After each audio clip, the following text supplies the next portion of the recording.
importancia tiene en todo esto que estuvimos conversando el rol del Estado para articular todo esto, para hacer los controles respecto a los protocolos, respecto a que se cumplan todos los decretos, porque hoy los ingresos hasta por ahí se controla?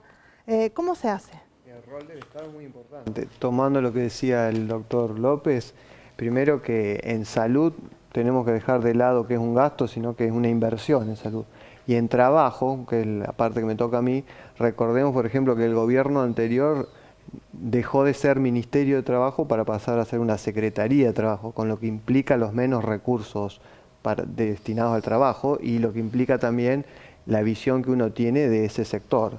El Estado en materia de protocolos o de cumplimiento de la normativa de seguridad e higiene, bueno, los distintos estamentos del Estado, el Estado local, a través de la Secretaría de Trabajo local, lo que hace es, si un gremio pide una inspección porque considera que una empresa está incumpliendo la normativa de higiene y seguridad, va a realizar la inspección, los inspectores van a constatar si se están cumpliendo estos protocolos de higiene y seguridad, y para el caso que el empleador no los cumpla, le van a aplicar multas y sanciones. Si un trabajador particular tiene alguna duda o considera que su empleador no cumple la normativa laboral, puede consultar a un abogado particular, enviar un telegrama laboral, hacer el reclamo. ¿Tuvieron muchas consultas? Tuvimos muchas consultas, pero sobre todo por la falta de pago de salarios, o ahora las consultas más frecuentes son, por ejemplo, si los grupos denominados de riesgo, mayores de 60 años, embarazadas o personas con enfermedades preexistentes, muchos preguntan si tienen que volver a trabajar. Y algunos quieren volver a trabajar porque ya están, dicen, aburridos en su casa.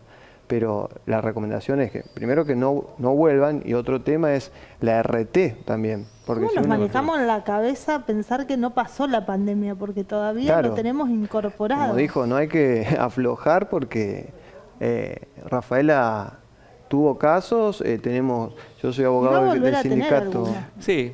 Yo trabajo con el sindicato de camioneros, por ejemplo. Hay un montón de choferes de larga distancia que van a Buenos Aires frecuentemente. Y tienen temor el trabajador. Y el empresario también, pero quiere que trabaje. Entonces un conflicto de intereses se da. Yo creo que vamos, en esto de la nueva normalidad, creo que tenemos que aprender varias cosas. Tenemos que saber que vamos a convivir con la enfermedad durante un tiempo prolongado. Hay mucha esperanza en la vacuna. Todos estamos esperanzados en la vacuna, pero la vacuna... No existe una vacuna previa para un coronavirus. Ahí ya tenés una imagen de cómo, desde dónde arrancamos, ¿sí? Por las dificultades que propone desde el punto de vista tecnológico, por llevar adelante una vacuna para un virus de estas características. Primer punto. Segundo punto, cuando arrancás una vacuna de cero, necesitas un tiempo de elaboración y de prueba, porque además de elaborar una vacuna que sea efectiva, que requiere de ensayos y mucha ciencia para poder hacerlo, se necesita después tiempo de prueba, porque la vacuna tiene que tener efecto sobre la enfermedad, pero además no tiene que provocarte ningún daño sobre las personas que vamos a recibir eventualmente la vacuna. Ya lo seguimos, doctor. Vamos a hablar de educación. Dijimos a una genia, una oradora, capacitadora en educación. Se trata de Laura Lewin, a quien ya la recibimos y le agradecemos por esta comunicación. Laura, ¿cómo estás? Hola Sole, ¿cómo estás? Pero muy bien, contenta de poder tenerte en esta tarde para hablar de este otro lado de la pandemia, que es la educación, lo que está pasando con los chicos, con los adolescentes, con quienes tenían que recibir un título universitario. Hoy en Rafaela tuvimos el primer título universitario, el primer egresado de la Universidad Nacional y que tuvo que rendir su examen de manera virtual. ¿Cómo vamos a hacer esta educación? ¿O cómo va a ser? ¿Cómo va a ser la educación cuando volvamos a las aulas o mientras tanto? Mientras tanto es cuando tengamos que volver. Mirá, mientras tanto, a mí muchas veces me preguntan, ¿no? ¿Funciona esto de aprender en un entorno virtual? Y yo creo que esa no es la pregunta. La pregunta es ¿qué podemos hacer para mejorar la enseñanza en un entorno virtual? Esto ya está pasando, no tenemos elección, no se puede hacer otra cosa. Yo creo honestamente que con la gran desigualdad que hay en todo el país, en donde hay chicos que no tienen computadoras, chicos que no tienen conectividad, docentes que no pueden enseñar, el poder recibir una instrucción virtual ya es un lujo. Y hay que aprovecharlo, y hay que capitalizarlo, y hay que trabajar de la mejor manera posible para poder garantizar la continuidad pedagógica. Entonces yo creo que ahora lo que pasó al principio tal vez es que muchos docentes salieron con muchas ganas y con mucho coraje a darle respuesta a esta situación tan pero tan atípica que sucedía. Otros hicieron lo que pudieron, ¿no? Entonces en el medio te encontrás con un montón de grises. Lo que fuimos aprendiendo es que trabajar en un entorno virtual no es un aula presencial a través de una computadora, es otra lógica, son otros tiempos, son otros ritmos, que no alcanzaba con mandar un PDF con preguntas o un video para ver y un ejercicio o una consigna.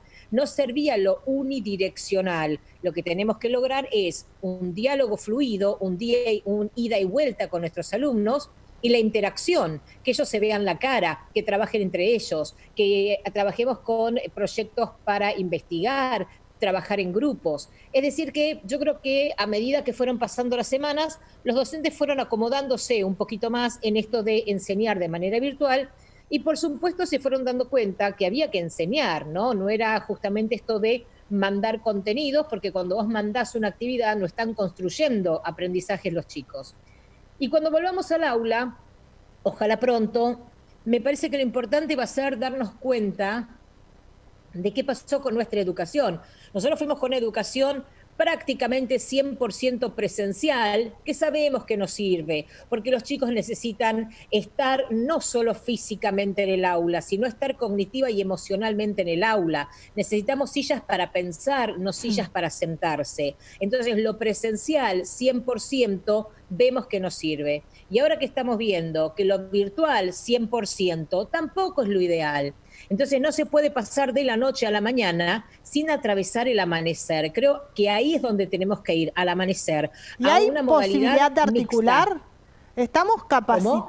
¿Estamos capacitados para articular y conectar después de todo eso lo presencial con esto de las pantallas de lo virtual, que los chicos lo tenían incorporado con todas las limitaciones, como decías, de desigualdades que hay? Me parece que una cosa, los chicos lo que tenían era el concepto de tecnología. Cuando los chicos nacieron, Google ya existía. Los chicos no se cuestionan qué hacer con una computadora, la usan. Lo que pasa es que la venían usando con un fin recreativo, no pedagógico, no académico. Yo creo que ese fue el aprendizaje también para ellos. Y en cuanto a la capacitación, yo creo que, bueno, a los ponchazos, viste, nadando perritos, como digo yo, algunos docentes fueron encontrando cierta lógica a trabajar en el entorno virtual, que vamos a tener seguramente que profundizar, entendiendo que las aplicaciones, utilizar muchas aplicaciones no te garantiza que el alumno aprenda. Lo que tenemos que aprender es estructurar una clase en un entorno virtual para que realmente funcione. Es decir, muchas aplicaciones, como te decía recién, no te garantiza que aprendan. Y por el otro lado, usar la pantalla, perdóname, sí, para mandar únicamente consignas, tampoco te sirve. Tengo aquí al doctor Eduardo López, que es panelista aquí en nuestro programa y te quiere hacer una pregunta. ¿Cómo no? Hola, ¿cómo estás? Buenas tardes. ¿Qué tal? Buenas tardes. Bien, buenas tardes. Mira, recién discutíamos, yo soy médico y también soy docente universitario. Así que estoy movilizado, digamos, por las dos cuestiones. Recién discutíamos un poco el hecho de que cómo vamos a atravesar esto de la pandemia y cómo vamos a salir desde el sistema sanitario, ¿no? Que el sistema sanitario debería darse una discusión para que sea un sistema mucho más justo, más equitativo, menos fragmentado, bueno, con todas las dificultades que viene trayendo desde hace muchísimos años y que hoy se están exponiendo crudamente, pero que bueno, con esto del tiempo que nos ha dado la cuarentena, nos ha fortalecido de alguna manera para afrontar mejor el paso por la pandemia. La pregunta es, y atendiendo un poco lo que decías recién de las desigualdades, del acceso a la tecnología y de cierto tono de quietud del sistema educativo en relación a las formas y los modos de enseñar, si no hay también una misma oportunidad en lo que está pasando con la pandemia para después de la pandemia, proponer un sistema educativo distinto, donde el acceso a la tecnología de todos los chicos sea un bien social, sea tomado como un bien social, la conectividad, y que no sea solamente una cuestión lúdica o de que el que pueda tenerlo o que pueda pagarlo. Una discusión sobre el tiempo que el alumno pasa adentro del aula y el tiempo que pasa fuera del aula, cuánto tiene para aprender adentro y cuánto tiene para aprender afuera. Una discusión sobre los esquemas de formación docente, de qué manera aquellos que tenemos la suerte de ejercer la docencia, porque yo lo considero de esa manera, de transmitir de alguna forma lo que uno ha aprendido a gente que se está formando, también tenga un fortalecimiento a lo largo de toda esta actividad que desarrollamos. Me parece que también hay una oportunidad, como lo digo, en el sistema de salud, en el sistema educativo, de salir mejores, o por lo menos de iniciar lo que pudiera ser una mejora interesante en el sistema educativo en la Argentina. Mira, yo tengo una mirada dividida al respecto. ¿En qué sentido? Por un lado, yo tengo 9 libros escritos sobre educación y los 2 últimos, uno se llama justamente La educación transformada y el otro se llama La nueva escuela, de la escuela del saber a la escuela del ser.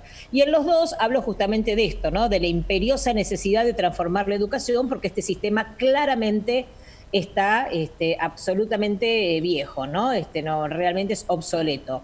Esa es una parte mía, la que dice qué buena oportunidad que ahora vimos que los chicos están autogestionando su propio aprendizaje, que puedan desarrollar la autodisciplina, que trabajen a sus propios ritmos, que puedan trabajar otras habilidades socioemocionales importantísimas para su vida adulta. Entonces, una parte mía dice qué gran oportunidad, por favor no la desperdiciemos. Y después está la otra parte mía, y la otra parte mía que dice que si cambiar hábitos fuese fácil, yo estaría flaquísima. O sea que tengo esas dos, ¿no? Estas dos cosas. Por un lado, en donde creo que hay una necesidad real de que cambie la educación. Y por el otro lado, tengo mucho miedo que muchos docentes vuelvan al aula y sigan con lo mismo. ¿Por qué? Porque es muy difícil cambiar hábitos, porque uno viene trabajando de la misma manera de hace tanto tiempo. Está tan acostumbrado que salir de la zona de confort realmente es muy difícil. Y ahí, ¿qué necesitamos? En un país en donde la educación es tan verticalista como en Argentina, de buenos directivos, de buenos líderes, de buenos mentores que acompañen, que sostengan, que apoyen. Yo creo que en este momento nos estamos dando cuenta, ¿no? Quiénes son jefes y quiénes son líderes. Y el líder lo que puede es transformar el miedo a lo desconocido por entusiasmo, por coraje, por ganas. Es el que lo seduce el cambio. Pero tristemente también tengo que decir que en Argentina, si bien hay muchísimos directivos capacitados y maravillosos, hay muchos que no lo son, que no hay vocación, que no hay pasión. Entonces, no sé, déjame dudar, déjame tener la gran esperanza de que ojalá se dé esta gran transformación y que sea la oportunidad que la educación viene pidiendo a gritos hace tanto tiempo. Y la otra parte es esta, ¿no? La de pensar que si no hay realmente una voluntad de todos, si no hay metas a corto, mediano y largo plazo, si no logramos que la educación realmente sea un tema que nos importe a todos y que trascienda a partidos políticos o al gobierno de turno, y un gran porcentaje de los docentes tristemente van a volver a la escuela vieja. Genial, Laura, te despido. Muchas gracias por la participación. Beso enorme, gracias. Laura Lewin, la verdad, una gran capacitadora y oradora sobre temas de educación. Tengo que hacer otra pausa. Antes le quiero preguntar a Gonzalo, protocolos para volver al aula. ¿Qué problema? Es un tema, sí. Se estuvieron trabajando en algunos protocolos para que vuelva los empleados o los trabajadores de la administración de universidades. En eso, bueno, le dije que estuvimos trabajando para aquel personal no docente. Pero este es todo un desafío, pensarlo en conjunto. Con los chicos que... Con todos los alumnos y, bueno, todo este sistema educativo que mencionaba el doctor y recién Laura, para ver cómo nos ponemos de acuerdo y cómo lo pensamos entre todos, porque me parece que es un desafío. Con este desafío nos vamos a la pausa, volvemos. Nos queda nada de tiempo para despedirlos y compartir todavía la reflexión final de Jackie Granero sobre si va a cambiar algo después de la pandemia.